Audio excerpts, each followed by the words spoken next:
Muy buenas noches, hermanos.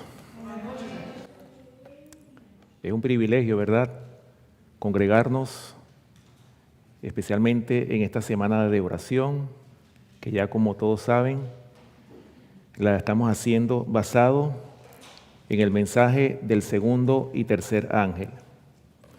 En la semana de oración anterior ya nosotros habíamos expuesto todo lo que tiene que ver con el mensaje del primer ángel, pero es tanto el material que hay en relación a este tema del mensaje de los tres ángeles que prácticamente se hace imposible abarcarlo todo, bien sea o en una semana o en una noche, mucho menos, ¿verdad?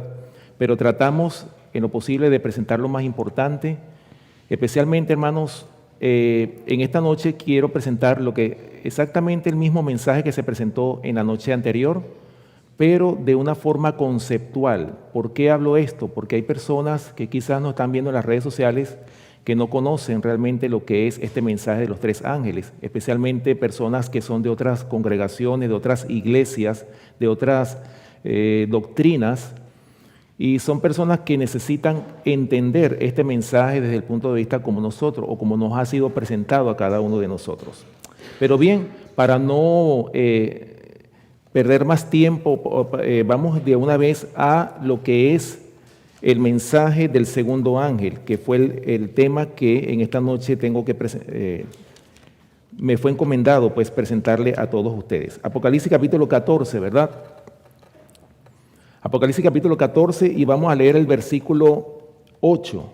Y este va a ser el estudio en esta noche. Apocalipsis capítulo 14, versículo 8. Vamos a abrir nuestras Biblias. ¿Todos trajeron Biblia?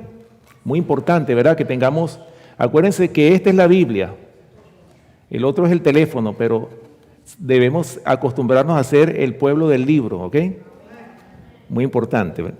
Apocalipsis capítulo 14, versículo 8. Vamos a leerlo completo para tener una idea. Vamos a desglosar este versículo, ¿ok? Apocalipsis capítulo 14, versículo 8 dice: otro ángel le siguió diciendo: ha caído Babilonia, la gran ciudad, porque ha hecho beber a todas las naciones del vino del furor de su fornicación. Muy bien.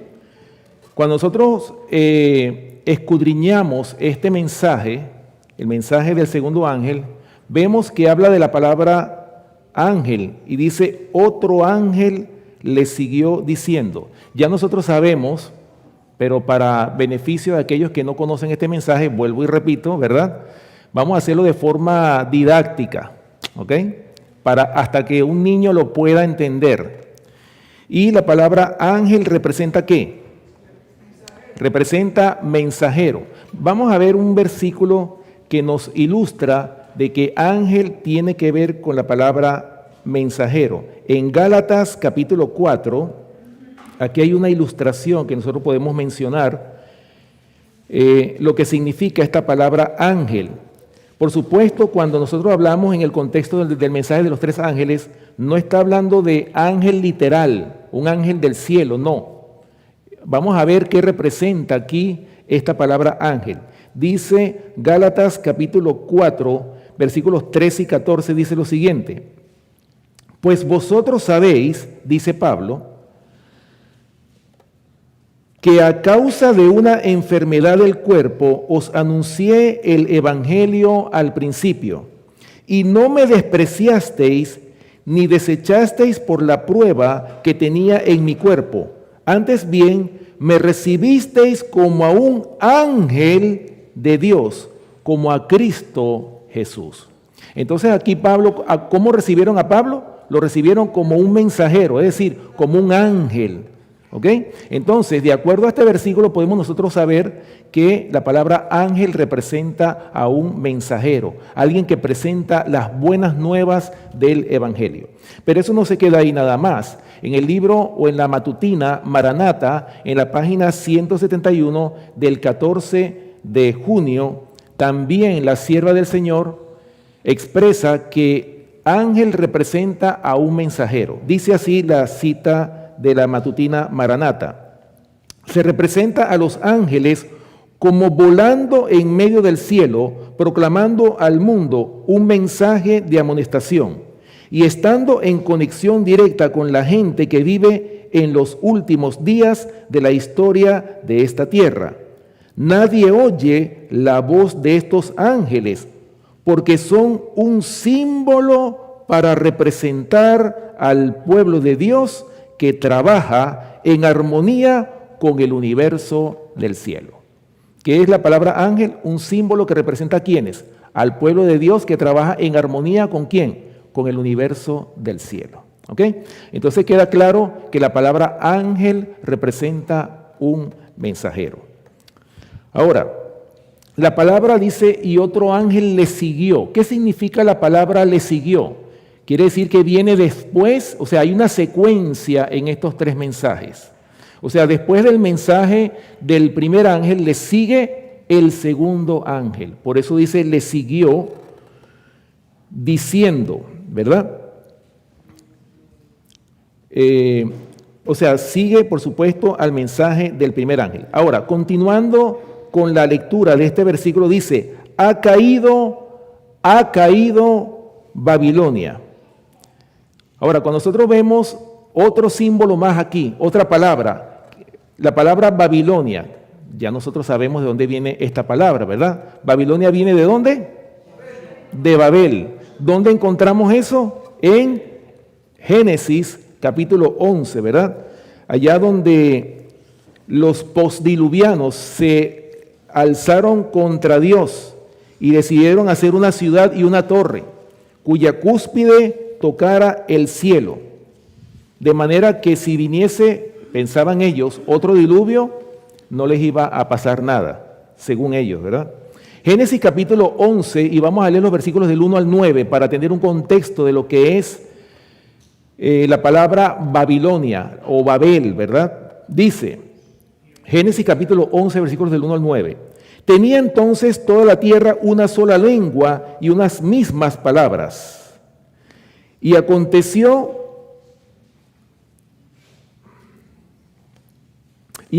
que cuando salieron del oriente, hallaron una llanura en la tierra de Sinar y se establecieron allí. Y se dijeron unos a otros, vamos, hagamos ladrillo y cozámoslo con fuego. Y les sirvió el ladrillo en lugar de piedra y el asfalto en lugar de mezcla. Y dijeron, vamos, edifiquémonos una ciudad y una torre cuya cúspide llegue al cielo, y hagámonos un nombre por si fuéramos esparcidos sobre la faz de toda la tierra. Versículo 5. Y descendió Jehová para ver la ciudad y la torre que edificaban los hijos de los hombres. Y dijo Jehová, he aquí el pueblo es uno, y todos estos tienen un solo lenguaje y han comenzado la obra, y nada les hará desistir ahora de lo que han pensado hacer. Versículo 7. Ahora pues, descendamos y confundamos allí su lengua para que ninguno entienda el habla de su compañero. Así los esparció Jehová desde allí sobre la faz de toda la tierra y dejaron de edificar la ciudad. Por esto fue llamado el nombre de ella Babel, porque allí confundió Jehová el lenguaje de toda la tierra y desde allí los esparció sobre la faz de toda la tierra. Ahí vemos nosotros, hermanos, el principio de lo que significa o de dónde sale la palabra Babilonia, de la torre de Babel, y cómo el Señor confundió las lenguas de estos rebeldes que se habían levantado para desafiar al Dios Altísimo. Cada vez que se levanta alguien para desafiar a Dios, ¿en qué termina? Avergonzado, porque no hay nadie que pueda luchar en contra de Dios. Hablando, por supuesto, de aquellos que quieren hacer su propia voluntad. Y eso era lo que ellos querían hacer, y por eso que el Señor confundió las lenguas. ¿Para qué? Para que no llevaran a cabo la edificación de esa ciudad y esa torre. Ustedes se imaginan, hermanos, que si el Señor hubiese dejado terminar esa obra que ellos habían continuado, ¿dónde hubiese terminado esa obra de rebeldía, de iniquidad? Por eso es que el Señor tenía que ponerle un freno a la iniquidad. ¿Para qué? Para que no avanzase, hermanos, el mal, porque si el Señor hubiese dejado que el mal continuase, hermanos, yo creo que nosotros no existiéramos ahora mismo. Por eso es que el Señor tuvo que frenar el mal, lo frenaba y dejaba que el diablo continuara hasta estos tiempos finales que nosotros estamos viviendo. ¿Ok? Ahora, fíjense bien, hermanos, continuando, vemos nosotros en este versículo, volviendo al mensaje del segundo ángel, vemos dos caídas, ¿verdad? Dos veces dice, ha caído Babilonia. Ahora, estas dos caídas, nosotros podemos ver que la primera caída de Babilonia la vemos como la caída de la Babilonia imperial.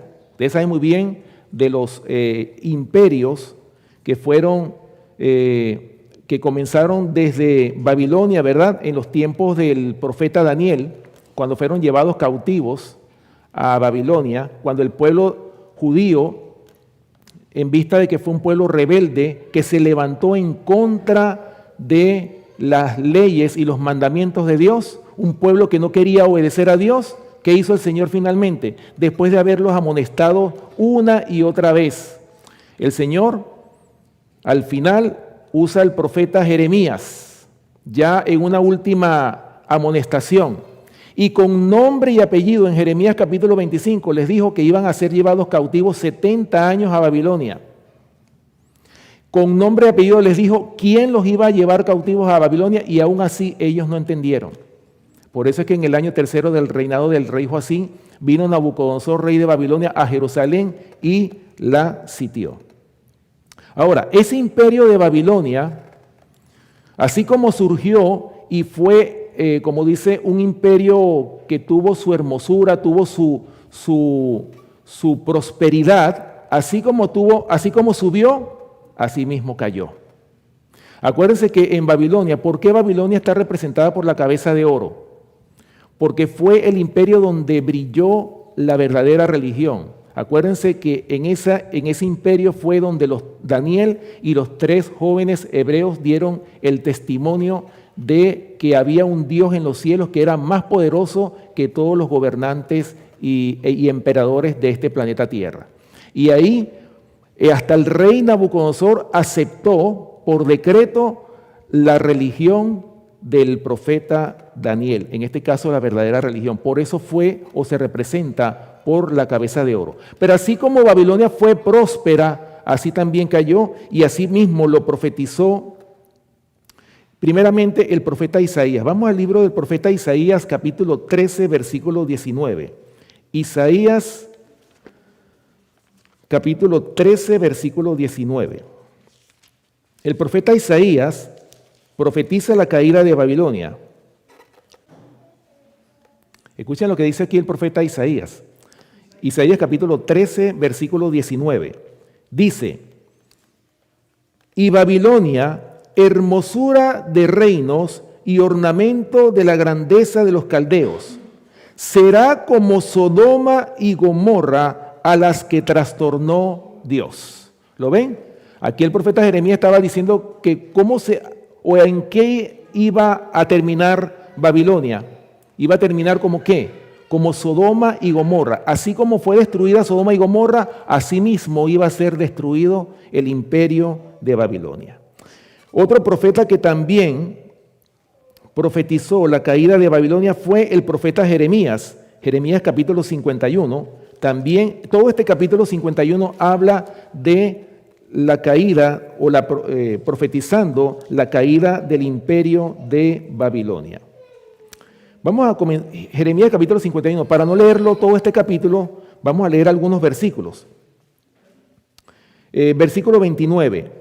Temblará la tierra y se afligirá, porque es confirmado contra Babilonia todo el pensamiento de Jehová para poner la tierra de Babilonia en soledad, para que no haya morador en ella. Lo está diciendo aquí el profeta Jeremías.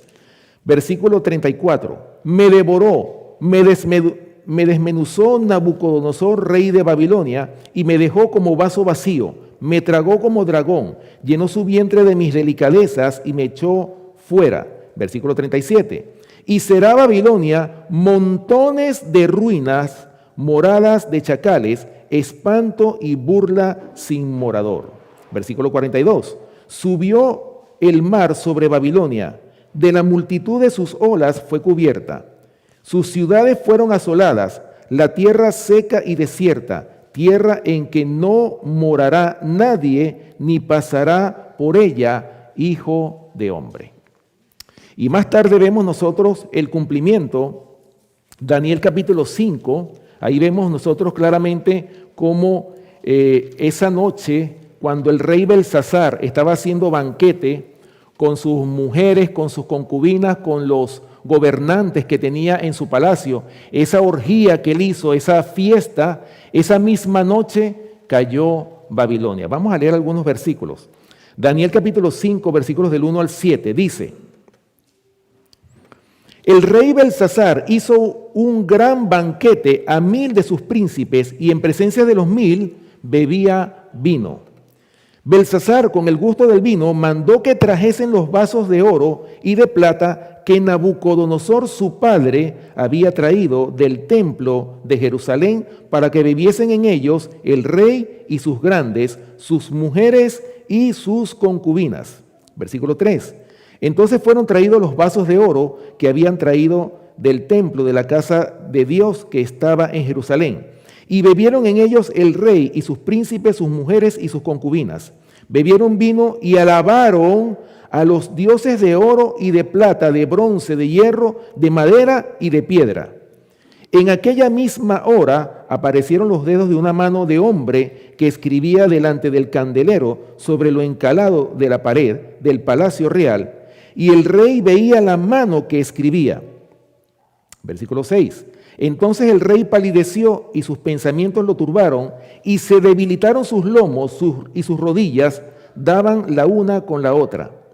El rey gritó en alta voz que hiciesen venir magos, caldeos y adivinos. Y dijo el rey a los sabios de Babilonia: cualquiera que lea esta escritura y me muestre su interpretación, será vestido de púrpura y un collar de oro llevará en su cuello y será el tercer señor en su reino.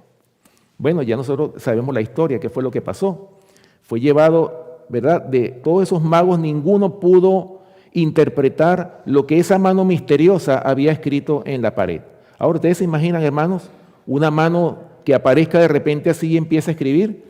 Imagínense el susto tan grande. Por eso es que Belsasar y todos sus príncipes y todas sus concubinas, sus mujeres, todos se asustaron al ver esa mano que estaba escribiendo ya la sentencia sobre el imperio de Babilonia, la caída, la primera caída de Babilonia.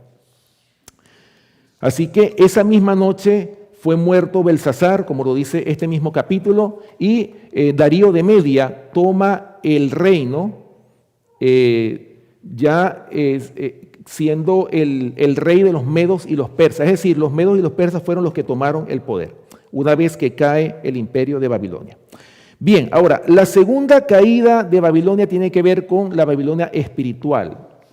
Ustedes saben muy bien que hablando de la caída de la Babilonia espiritual, nosotros vemos en este mensaje del segundo ángel, como se hablaba anoche, ¿verdad? Se hablaba que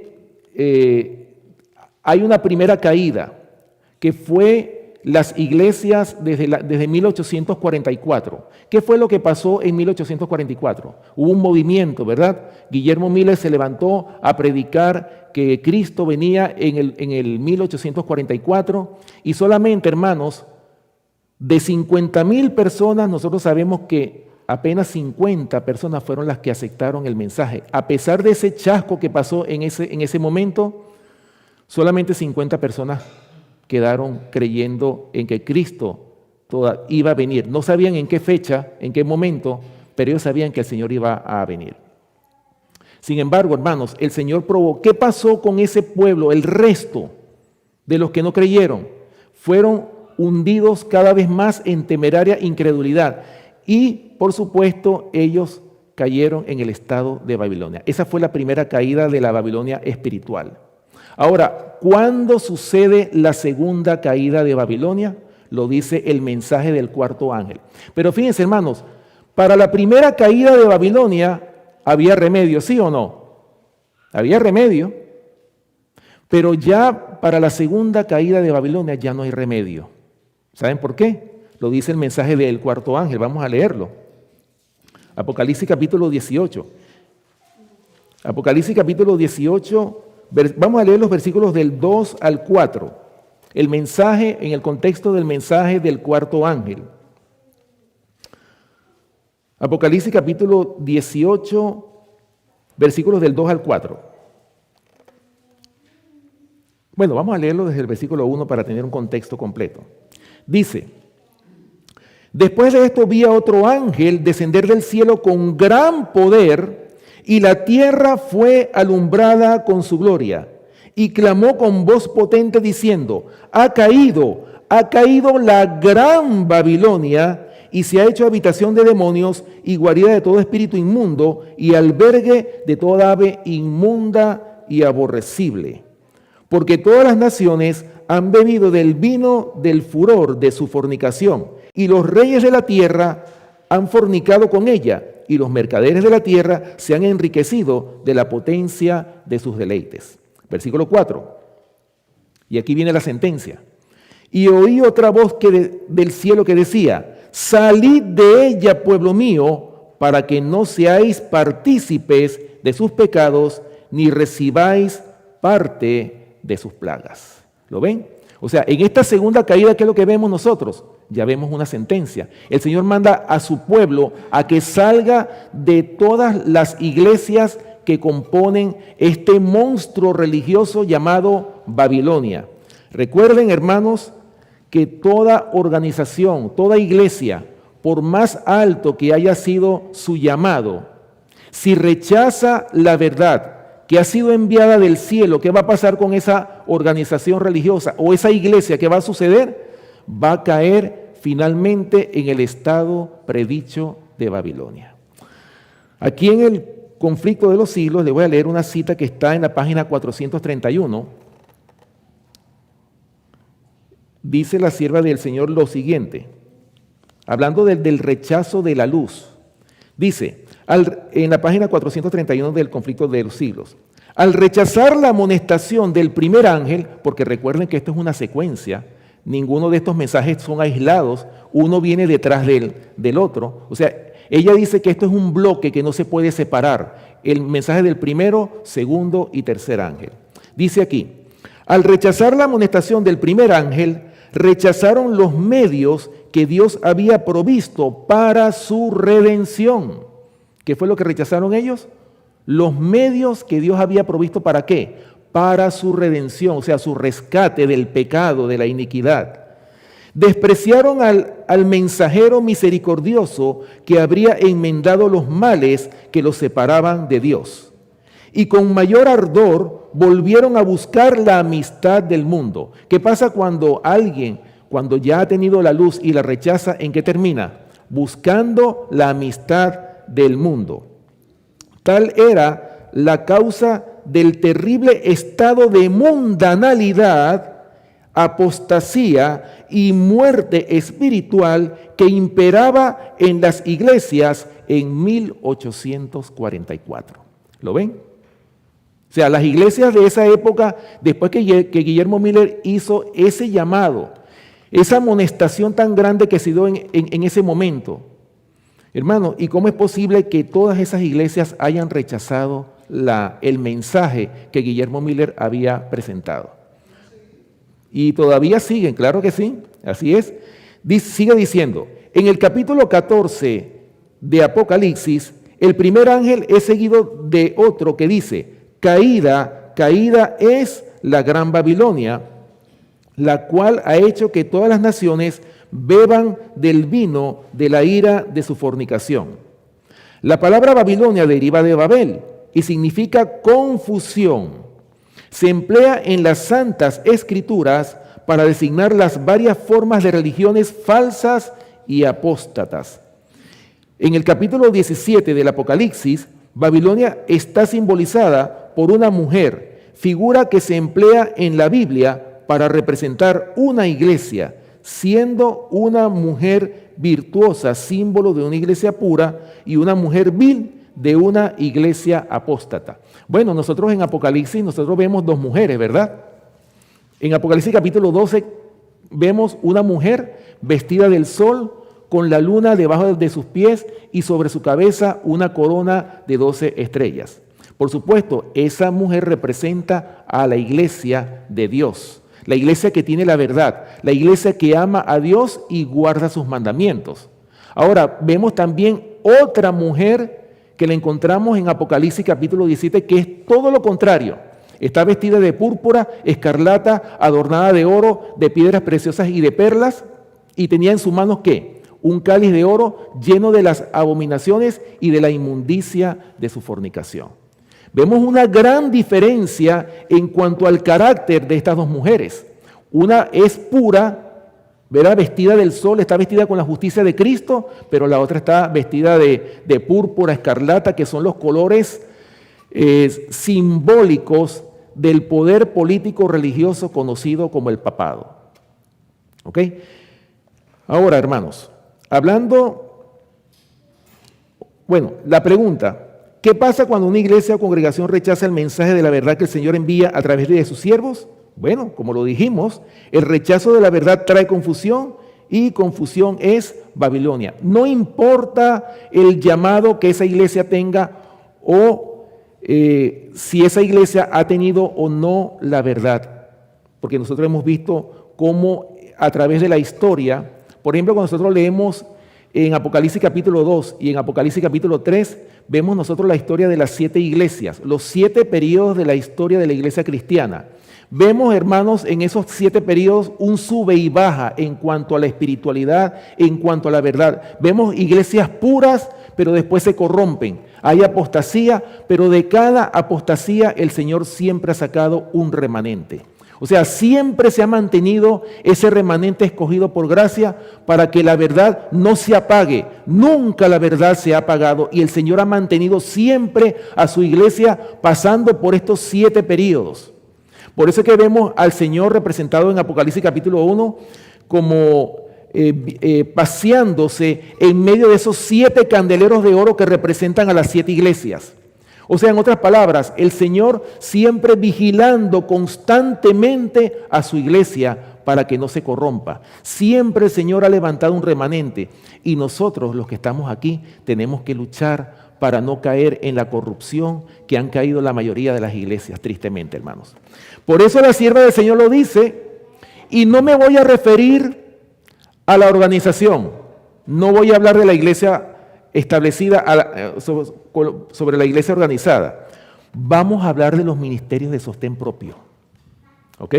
Porque esa es la iglesia que nosotros tenemos, la iglesia, el evangelio eterno, o las iglesias del evangelio eterno. Escuchen esto, hay una cita que dice aquí, que se encuentra en el libro Testimonios acerca de la conducta sexual, adulterio y divorcio, en la página 211. Escuchen lo que dice la sierva del Señor. Corremos el peligro. ¿Qué corremos? Corremos el peligro de llegar a ser una hermana de la caída Babilonia. ¿Ok? Corremos ese peligro y permitir que nuestras iglesias se corrompan, se llenen de todo espíritu y alberguen a toda ave inmunda y aborrecible. Oh, hermanos, nosotros no somos los niños lindos que el Señor nos va a tener, aunque estemos en apostasía, nos va a aceptar todo el tiempo. El Señor en su misericordia permite que su pueblo, a través de las amonestaciones que el Señor nos manda, el Señor siempre está amonestando a su pueblo. ¿Por qué? Porque nos ama con un amor que nosotros hasta desconocemos. Se aplica a toda organización religiosa, a todo aquel que profesa el nombre de Cristo. Sea el nombre que tenga, no importa el nombre que tenga, igual corremos el peligro de ser una hermana de la caída Babilonia. Por esa razón es que nosotros tenemos que estar vigilantes de que nuestras iglesias no se corrompan. ¿Por qué? Porque recuerden que el enemigo siempre trae agentes para infiltrarlos dentro de nuestras iglesias para infiltrar sus falsas doctrinas. Personas que son enemigos de esta verdad, el diablo siempre los usa ¿para qué? Para corromper las iglesias. Y cada vez, hermanos, estamos viendo nosotros cómo se están corrompiendo las iglesias. No todas las iglesias de sostén propio son puras. Hay muchas iglesias que están en apostasía, muchos ministerios de sostén propio.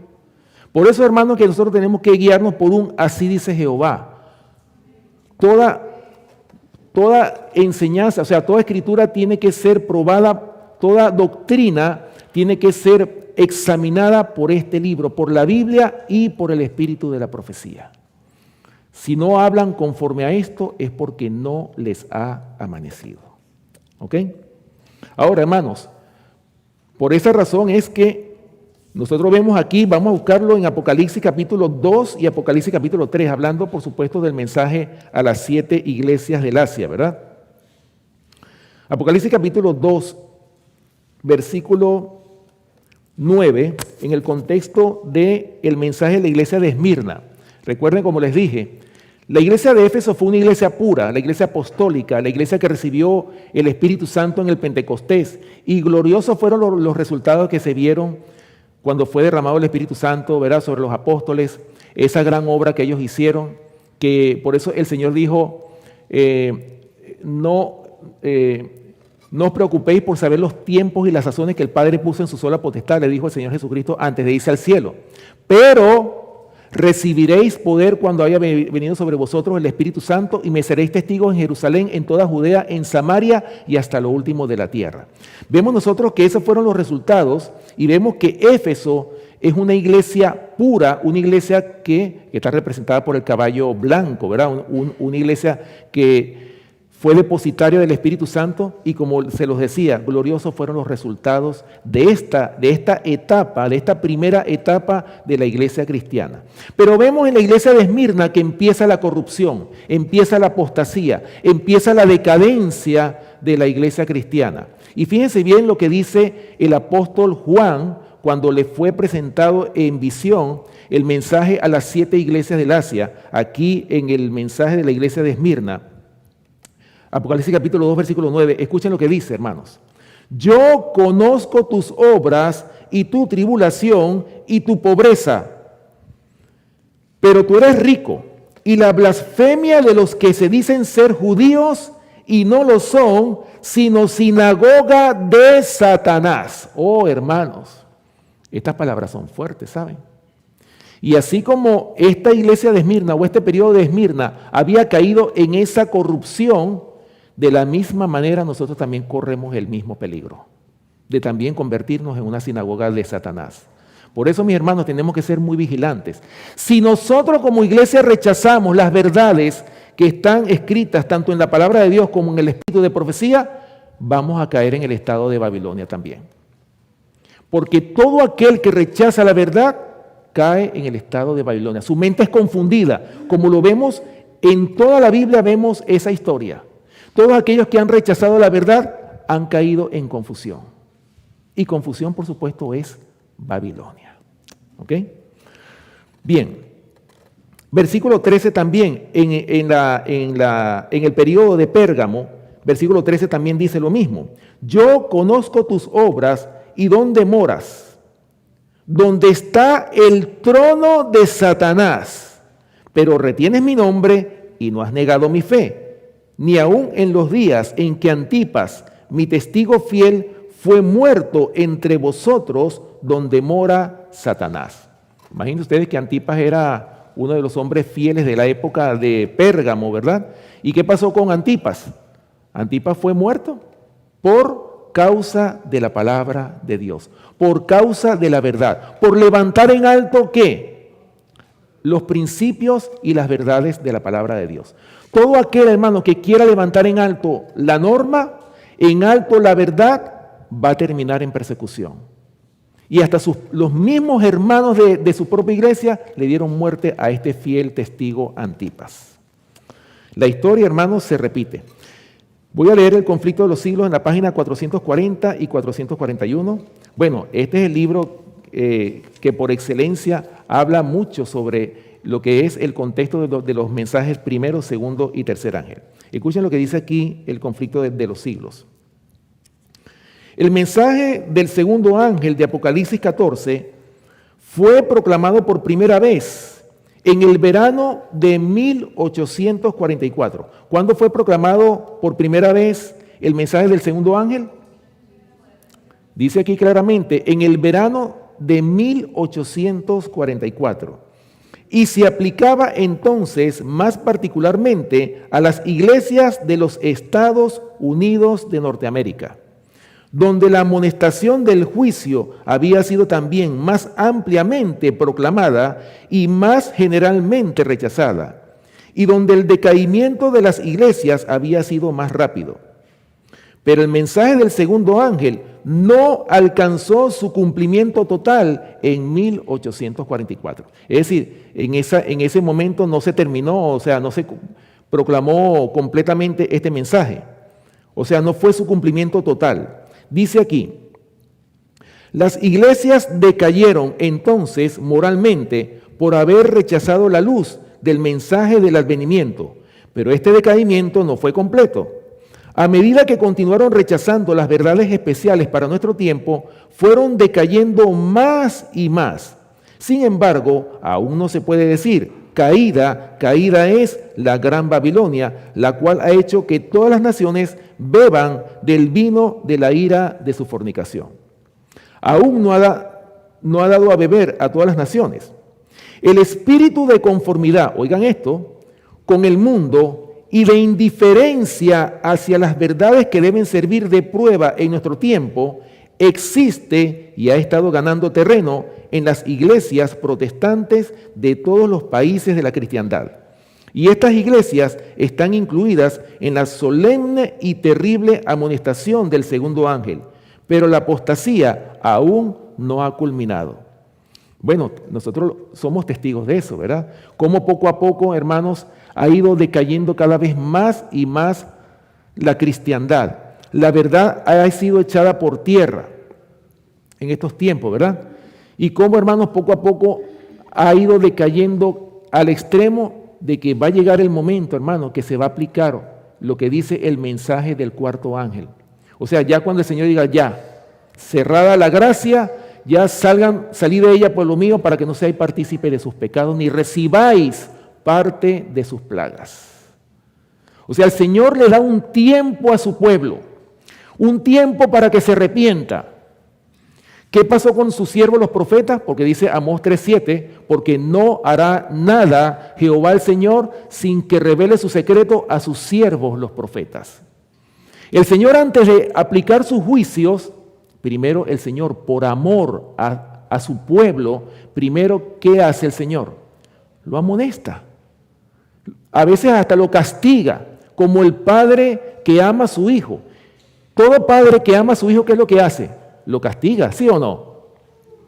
Ahora, el padre que no ama a su hijo, no le hace nada, lo consiente. ¿Y qué trae como consecuencia el consentimiento? Trae como consecuencia el mal carácter, y llega un momento hasta que se levantan contra el padre y hasta le quieren pegar a los padres. Hermanos, y así es nuestro Padre Celestial con nosotros.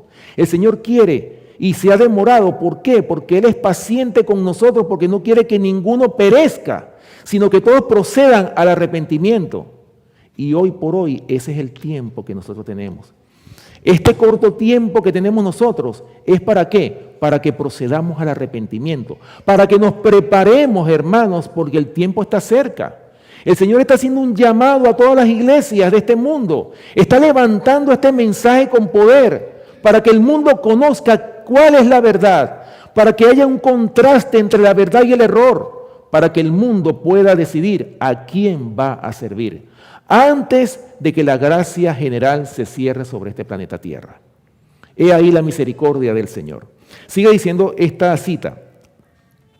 La Biblia declara que antes de la venida del Señor, Satanás obrará con todo poder y con señales y con maravillas mentirosas y con todo el artificio de la injusticia, y que todos aquellos que no admitieron el amor de la verdad para ser salvos serán dejados para que reciban la eficaz operación de error, a fin de que crean a la mentira, como lo dice 2 de Tesalonicenses capítulo 2, versículos del 9 al 11. La caída de Babilonia no será completa, sino cuando la iglesia se encuentre en este estado y la unión de la iglesia con el mundo se haya consumado en toda la cristiandad. Bueno, nosotros sabemos que como poco a poco el Papa, o sea, el Vaticano, y cómo se han unido las iglesias caídas, las iglesias protestantes que conforman el protestantismo apóstata, poco a poco se han ido uniendo con lo que llamamos el ecumenismo, ese concilio mundial de iglesias, esa unión, ese globalismo que nosotros estamos viendo hoy día. Cómo poco a poco esto está creciendo, este monstruo religioso. Por eso, mis hermanos, esto se compara con la lucha que tuvo David contra Goliat. El remanente que se ve débil va a luchar contra ese monstruo religioso y se va a repetir la historia. Babilonia va a caer. Esa es la esperanza que nosotros tenemos. Porque imagínense ustedes, hermanos, lo que exclamó o lo que dice Apocalipsis capítulo 13. ¿Quién como la bestia y quién podrá luchar contra ella? Hermanos, así será de terrible ese poder que se está levantando, que cada vez está agarrando más fuerza. Pero ¿saben qué? El Señor en su misericordia le mostró a Juan en visión. En Apocalipsis capítulo 15, vamos a leerlo, versículo 2. Porque Juan pensaba, oye, ¿será que nadie va a poder contra la bestia? Y escuchen lo que dice Apocalipsis capítulo 15, versículo 2. Dice, vi también como un mar de vidrio mezclado con fuego, y a los que habían alcanzado la victoria sobre la bestia y su imagen y su marca y el número de su nombre, en pie sobre el mar de vidrio con las arpas de Dios. Oh, hermanos, aquí vemos nosotros que si hay un remanente que va a luchar contra la bestia y va a alcanzar la victoria sobre la bestia y sobre la imagen de la bestia. Por eso, mis hermanos, nosotros tenemos que luchar para formar parte de ese remanente. Tenemos que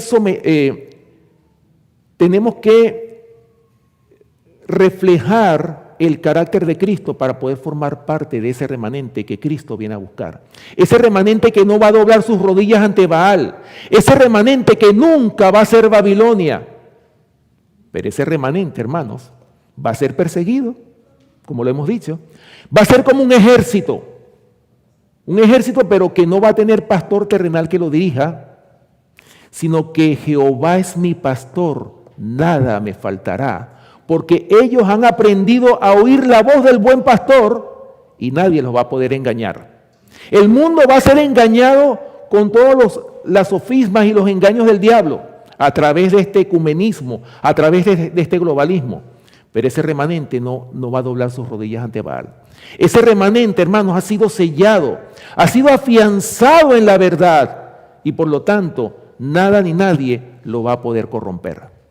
Por eso es que el Señor nos está invitando en esta noche que nosotros cada uno, porque la salvación es individual, hermanos, la salvación no es colectiva, la salvación es de usted con el Señor, esa comunión que tiene que haber con el Señor diariamente. Nada de este mundo tiene que impedir que nosotros como pueblo tengamos ese acercamiento, esa comunión con el Señor, esa dependencia del Señor para todos nuestros actos y nuestras justicias. Bueno, sigue diciendo, dice aquí, a pesar de las tinieblas espirituales y del alejamiento de Dios que se observa en las iglesias que constituyen Babilonia, la mayoría de los verdaderos discípulos de Cristo se encuentran aún en el seno de ella. Muchos de ellos no han oído nunca proclamar las verdades especiales para nuestro tiempo. No pocos están descontentos con su estado actual y tienen sed de más luz. En vano buscan el Espíritu de Cristo en las iglesias a las cuales pertenecen. Como estas congregaciones se apartan más y más de la verdad y se van uniendo más y más con el mundo, la diferencia entre ambas categorías de cristianos se irá acentuando hasta quedar consumada la separación. Llegará el día en que los que aman a Dios sobre todas las cosas no podrán permanecer unidos con los que son amadores de los placeres más bien que amadores de Dios, teniendo la forma de piedad, mas negando el poder de ella. ¿Lo ven? O sea que va a llegar el momento, hermanos, que el pueblo de Dios se va a tener que separar de aquellos amadores del mundo, aquellos que han formado parte de la gran Babilonia. Y el Señor manda a su pueblo a salir de ella, pueblo mío, ¿para qué? Para que no seáis partícipes de sus pecados, ni recibáis parte de sus plagas. Bueno, hablando, a ver si el tiempo me lo permite, pero vamos a continuar. Sigue diciendo el versículo 8, otro ángel le siguió diciendo, ha caído Babilonia, y escuchen lo que sigue diciendo, la gran ciudad. ¿A quién representa la gran ciudad? Vamos a buscarlo, Apocalipsis capítulo 11. Hay varios versículos que nos hablan de este término, de esta palabra. Vamos a ver qué significa, de acuerdo al libro de Apocalipsis, la gran ciudad. Apocalipsis capítulo 11, versículos 7 y 8. Escuchen bien lo que dice aquí el apóstol Juan.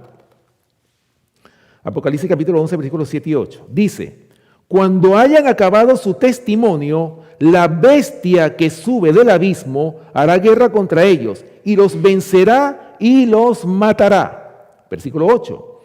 Y sus cadáveres estarán en la plaza de la grande ciudad, que en sentido espiritual se llama Sodoma y Egipto, donde también nuestro Señor fue crucificado.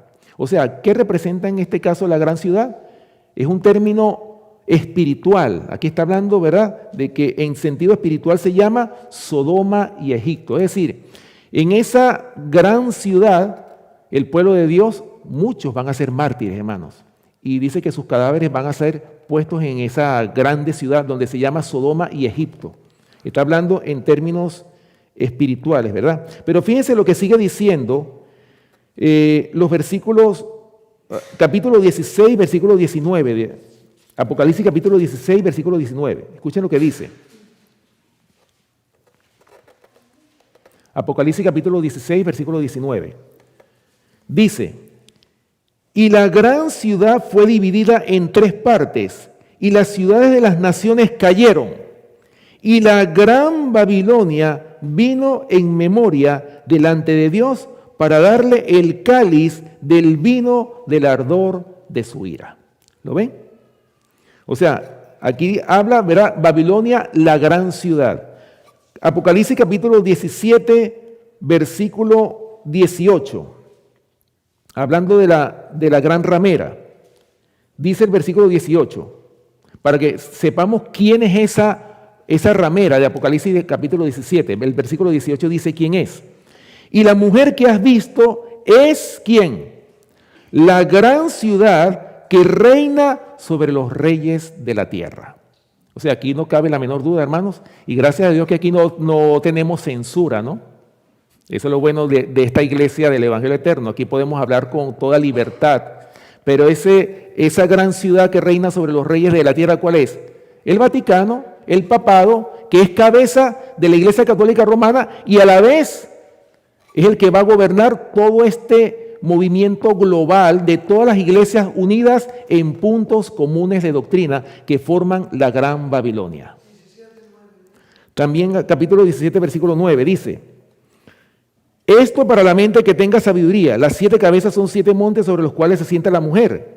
Y son 7 reyes, 5 de ellos han caído, uno es y el otro aún no ha venido. Y cuando venga es necesario que dure breve tiempo. Ya nosotros sabemos lo que eso representa, ¿verdad? O sea, este capítulo 17 habla y representa ¿a quién?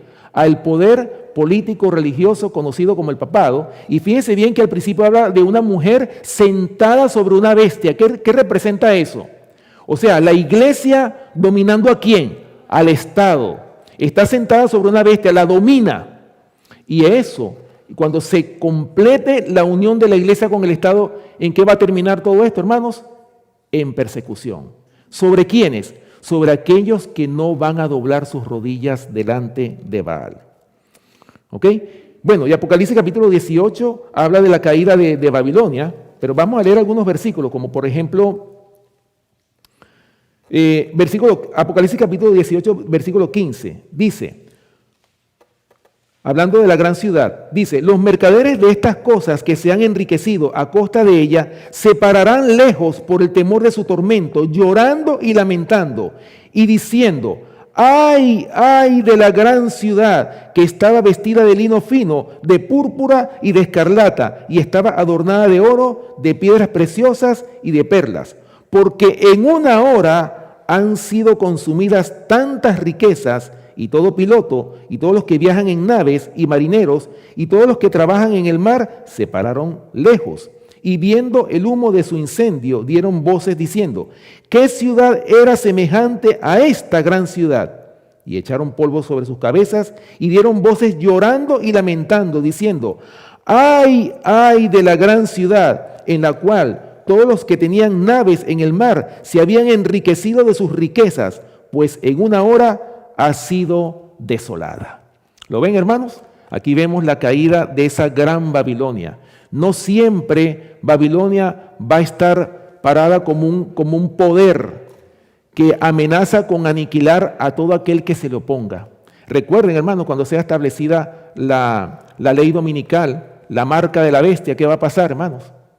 Por eso es que el pueblo de Dios tiene que estar establecido en la verdad. Así como el sellamiento es el sábado, tiene que ver con el día sábado, el sellamiento también significa un afianzamiento en la verdad. Y nosotros como pueblo tenemos que estar afianzados en la verdad antes de que llegue ese decreto dominical. ¿Por qué? Porque los que no estén afianzados, ¿qué va a pasar? Muchos van a apostatar de la verdad.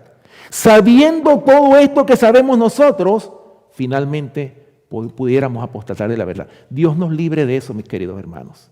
Por eso es muy importante que nosotros, el llamado que el Señor nos está haciendo en esta noche es que nosotros nos consagremos, de que nos comprometamos con el Señor para que nosotros podamos ser de aquellos que alcanzaron la victoria sobre la bestia y sobre la imagen de la bestia. Bueno, termino con esto. Apocalipsis capítulo 14, versículo 8, hablando la última parte. Otro ángel le siguió diciendo: ha caído Babilonia, la gran ciudad, porque ha hecho beber a todas las naciones del vino del furor de su fornicación. Bueno, ya para terminar, hay una cita que se encuentra en Mensajes Selectos, tomo 2, páginas 77 y 78, hablando de ese vino de Babilonia. ¿Qué representa? Escuchen bien lo que dice este libro, para los que están anotando. Mensajes Selectos, tomo 2, páginas 77 y 78. Dice: el vino de Babilonia consiste en la exaltación del falso día de reposo. O sea, en otras palabras, el domingo, ¿verdad? Sobre el sábado que el Señor Jehová ha bendecido y santificado para uso del hombre. Número 1. Y también es la creencia en la inmortalidad del alma. Ahora, fíjense lo que sigue diciendo. Estas herejías emparentadas y el rechazo de la verdad convierten la iglesia en Babilonia. ¿Lo ven? ¿Qué es lo que convierte una iglesia en Babilonia?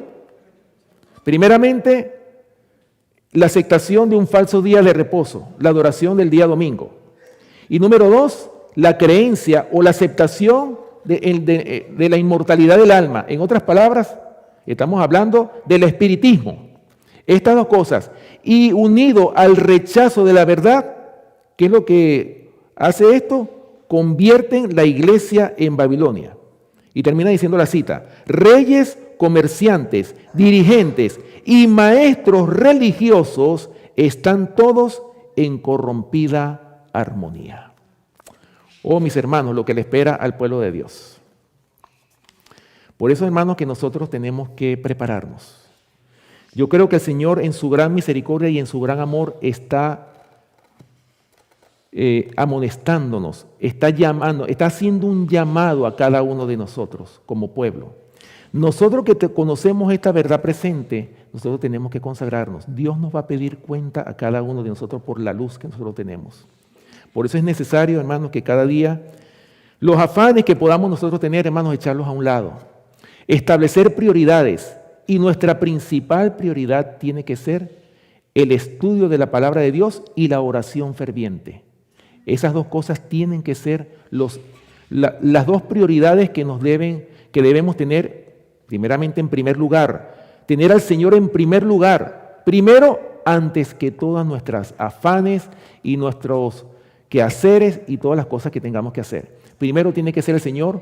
¿Para qué? Para que cuando salgamos de nuestros hogares podamos ser un testimonio viviente a todos aquellos que se relacionen con nosotros. Que el Señor les bendiga, hermanos. Bueno, había mucho más que presentar, pero en una hora es imposible presentar, ¿verdad?, un tema tan completo como este, ¿verdad? Así que, hermanos, bueno, yo les invito entonces a los que puedan, vamos a doblar nuestras rodillas para terminar con una oración, ¿ok? Los que puedan.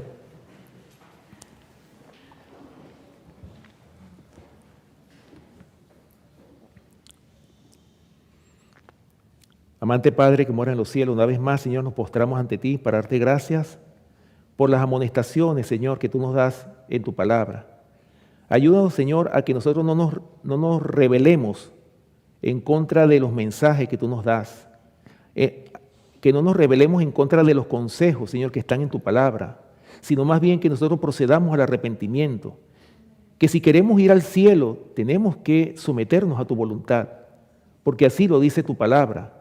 Por eso te rogamos, Señor, que tú nos ayudes como pueblo, que podamos ser un pueblo santo, sin mancha, ni arruga, ni cosa semejante, porque en el cielo no va a entrar nada que tenga ni siquiera una mancha de contaminación. Por eso te rogamos en esta hora, Señor, que tú tomes nuestras vidas, purifícanos, Señor, ayúdanos en nuestras debilidades. Somos débiles, nos presentamos tal cual como somos, pero queremos estar en unión contigo, Señor.